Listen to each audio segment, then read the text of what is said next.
Presidency is unique. 独一无二的. I haven't seen one like it. I don't think the American people have either, and probably not the Chinese people. And now they're beginning to take measures against China. So what can be done about it by people like us? Several decades ago, when you're still a 小路, not a 老路, when you're young, you were in China and you met some Chinese like political and business leaders. And now you met a new generation of Chinese business leaders. What do you see in these Chinese entrepreneurs? What I discover in China each time I go is a greater sense of creativity. And that is young entrepreneurs, middle-aged entrepreneurs, thinking in new ways about how to build a business.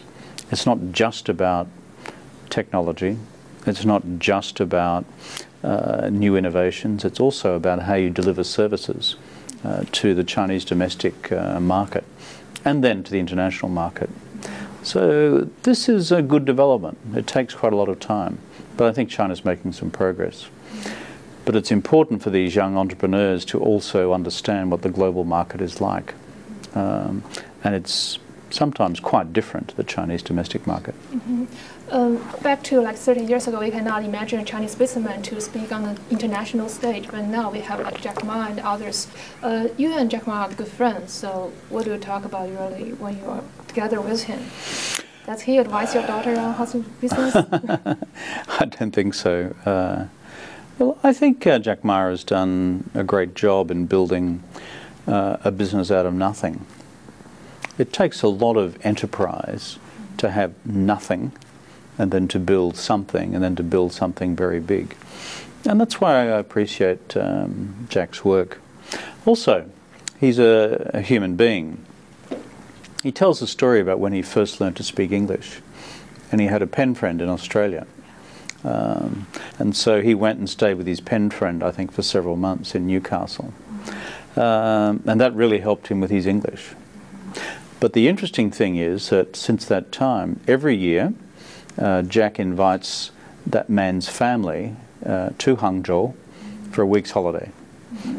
And he's done that ever since he's had the money to do it. Yeah. So I think that displays a very good set of Confucian values. And now he has a scholarship dedicated to the family. Yeah. Named by the family. I know your daughter is doing business in China. When he went there, do you give her advice on how to do business? What did you tell her? No, absolutely not, because I'm not a businessman.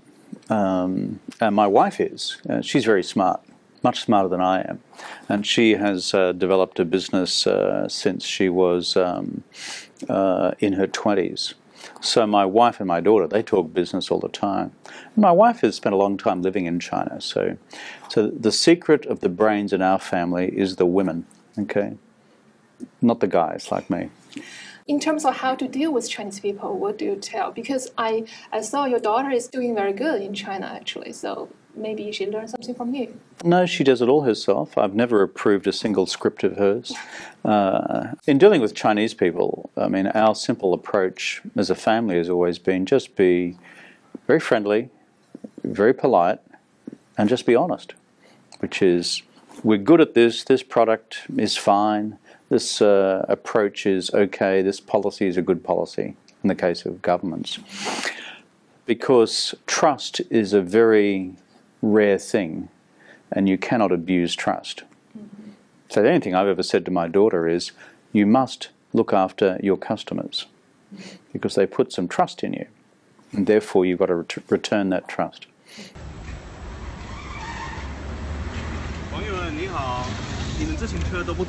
I know you're a good biker. You ride a 飞鸽自行车 back in like 1984.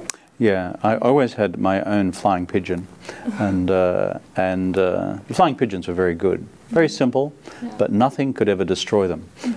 At that time, flying pigeon is still a luxury in China, but now you can see bicycles, like sharing bicycles everywhere. So China witnessed a lot of changes. What do you think is the most significant change? I think one of the smartest things that the Beijing municipal government has done is the bicycle system recently. What's Beijing got as a big advantage? It's flat. And so you can get around the city on a bike pretty easily. And so what I've noticed is this big phase, which is when I first went to Beijing in 1984, everyone rode bicycles. And then when I went back to China as Prime Minister and Foreign Minister, the Member of Parliament, practically nobody rode bicycles anymore. And now the bicycles are coming back. So for the environment, it's a great thing.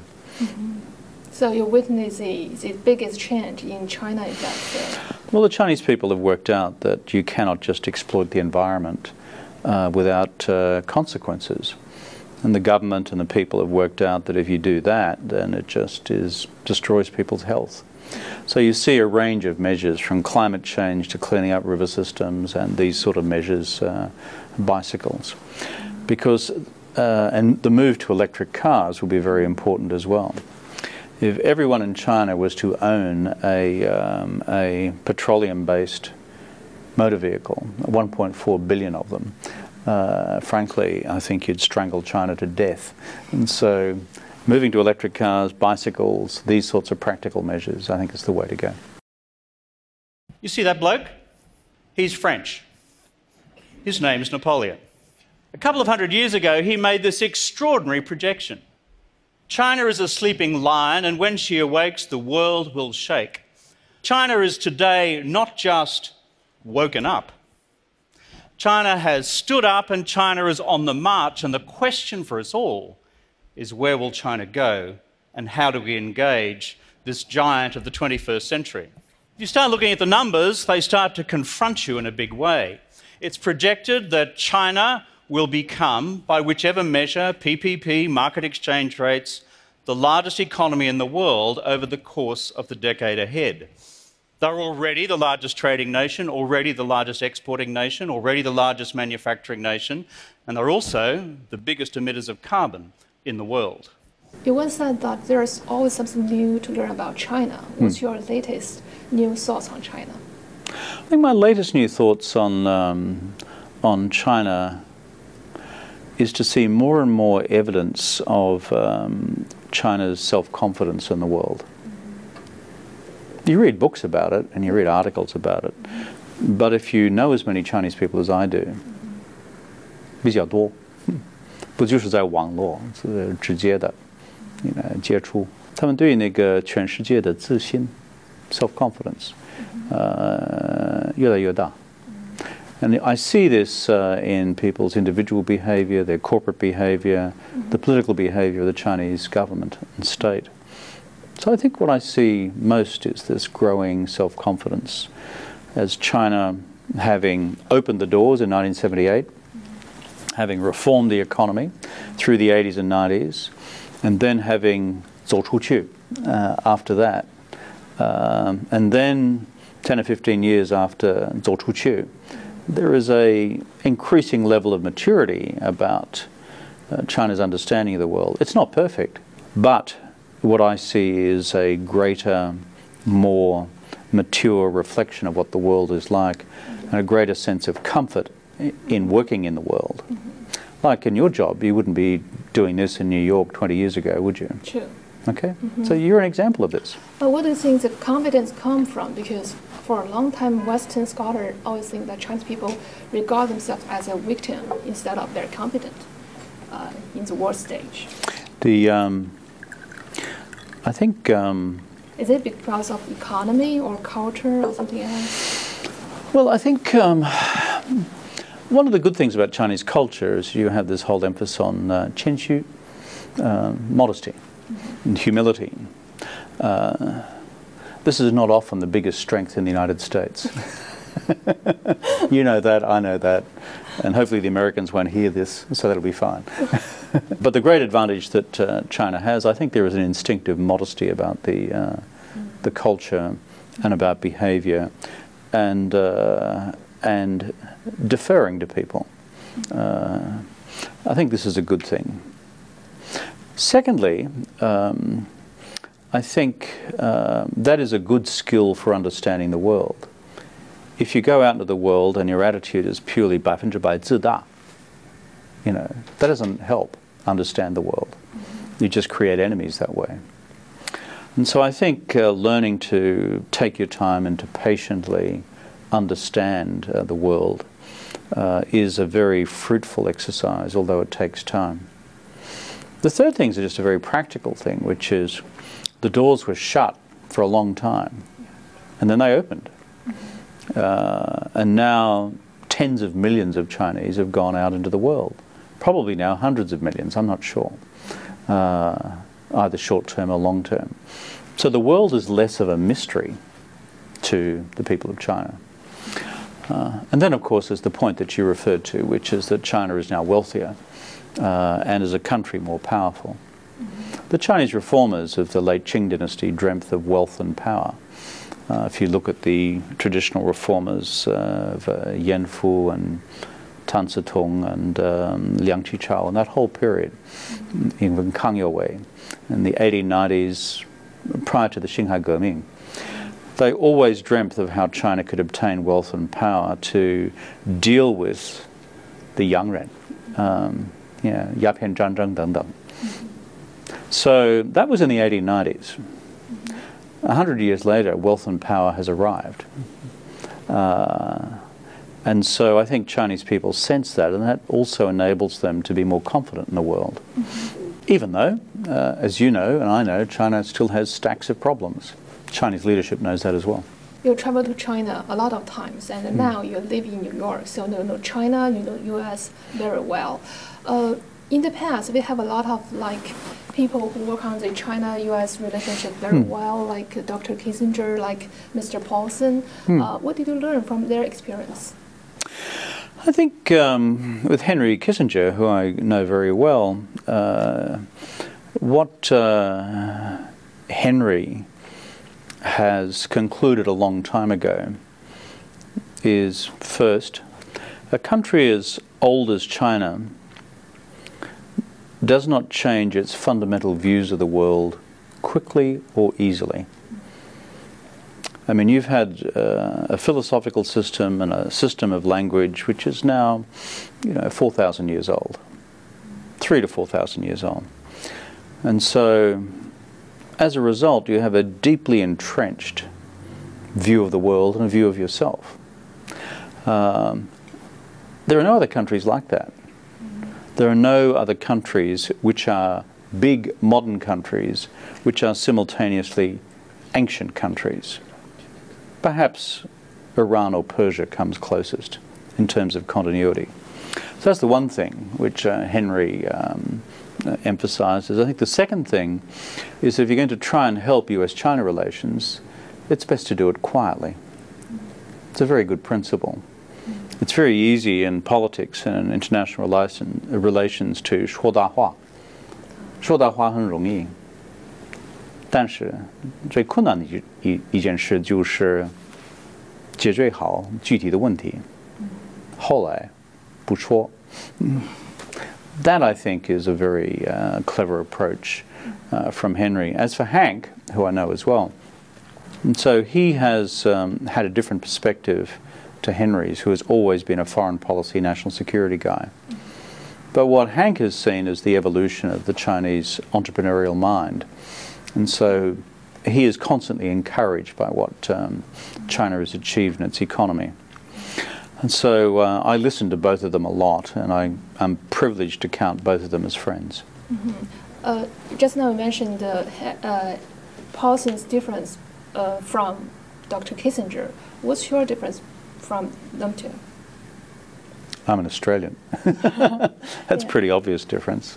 And I have no illusions about my importance in the world. At the end of the day, I am a former Prime Minister of one G20 country. These guys were respectively Secretary of State and Secretary of the Treasury for the largest country in the world. And so these guys carry a lot of influence. So I don't see myself in their league at all. You once joked about Australians are good at bring the drinks. You provide a suggestion, go and get a drink. Just as you mentioned, China has a long history, and the U.S. is the most powerful country in the world. So how do you make sure that your suggestions are more likely to be taken and more operational? Well, at the end of the day, you can't guarantee that because governments are governments. I have run my own government in the past, and governments ultimately make up their own minds. I think the key to successfully advising a government is to explain carefully your understanding of the interests of China and the interests of the United States. The interests of China as seen through Chinese eyes, but interestingly, the interests of China as seen through American eyes. And sometimes they're not the same thing. And by the same logic, it's important to explain to the Chinese American interests as the Americans see them. So, I think half the battle is in removing this problem of perceptions. Some of them are objective difficulties, where it's not a problem of language and culture. I agree with you that you are in a great place to talk to both sides in a way. But you're Sometimes. But you're not a Chinese, not America. You can see it. 100%大鼻子，不算是中国人。 Have you ever come across a situation where you have like an outsider dilemma or like a trust crisis? The outsider dilemma. Well, Australians generally have an outsider dilemma because we're the only Western country in Asia. And so we're kind of used to this outsider dilemma. Oh, there's New Zealand too. But as a result, we're used to being the odd man out or the odd man in, if you know what I mean. I think the key, there's one advantage in being an Australian in Asia relative to other Westerners. And that is, in our region, the Asia-Pacific region, we recognise the fact that there are much bigger, more powerful, and certainly more ancient cultures and civilizations than ours. Therefore, that places a burden of responsibility on us to understand these other cultures, to understand China from the inside, to understand Japan from the inside, as opposed to just thinking that these are expressions of Western thinking. The West is a relatively new idea, last 500 years. Most of these cultures and civilizations have been around for 1,000, 1,500, 2,000, 2,500, 3,000 plus. So as Australians, I can't say that we are naturally Chinchu, but we understand that we are new kids on the block, and we understand that we are smaller kids on the block. So therefore we make it our business to understand great powers, whether it's the Americans or you guys. So does that give us an advantage? Sometimes. Is that an outsider's dilemma? I think it's an outsider's advantage, actually. Let's talk about an individual case. For example, recently Donald Trump calls for China IP review, and we got the Chinese response. On this case, what do you think? What did you do? What are you going to do to help the two? Well, the Trump presidency is unique. I haven't seen one like it. I don't think the American people have either, and probably not the Chinese people. Secondly, it's a deeply protectionist government. And they said that before they were elected. They're going to protect American industry against foreign firms, particularly Chinese firms. And since the election, they've done that. They announced the abolition of the TPP before they even started. And now they're beginning to take measures against China. So what can be done about it by people like us? The argument I always put is, never forget, all of us, how we have benefited from open trade and open investment rules. Asia, including China, 30 years ago, while not poor, was certainly not rich. The big thing that's changed it is the whole wealth that has come through open trade and investment between the countries of the region and between the region and the United States, between the region and Europe. So people often forget this, that in decades past, our part of the world was not all that prosperous. But But it's prosperous now because of open lines of commerce and investment and trade, and business, and technology flows and capital flows. So that's the first thing we emphasize, which is, and the second thing we emphasize is it's very easy to trigger a trade war, which becomes an investment war, which becomes an economic war. And once you do that, our collective wealth collapses. So what we try to do is just to emphasize these two basic truths in our dealings with the Chinese and with the Americans. Will we have an effect or not? I do not know. Because, as I said, this is a unique presidency. So do you think protectionism or populism is only a short-term phenomenon or a beginning of a major, larger global trend? My attitude is not one of making broad predictions, partly because I'm still, if you like, a political activist, which is I want to see changes in a positive direction. And so I believe it lies within the grasp of the Chinese government, the European governments, and the government of the United States to make the right decisions for the future, to keep economies open, to keep societies open, to keep markets open. Will they have the political resolve to do that? Well, that's the reason Macron was elected. And that's a reason why the far-right parties in the Netherlands were not elected. So, and that's why the far-right parties, even in Britain at the last general election, failed. In the United Kingdom Independence Party, UKIP. So you see, it's not just one trend towards protectionism. It's a very mixed trend.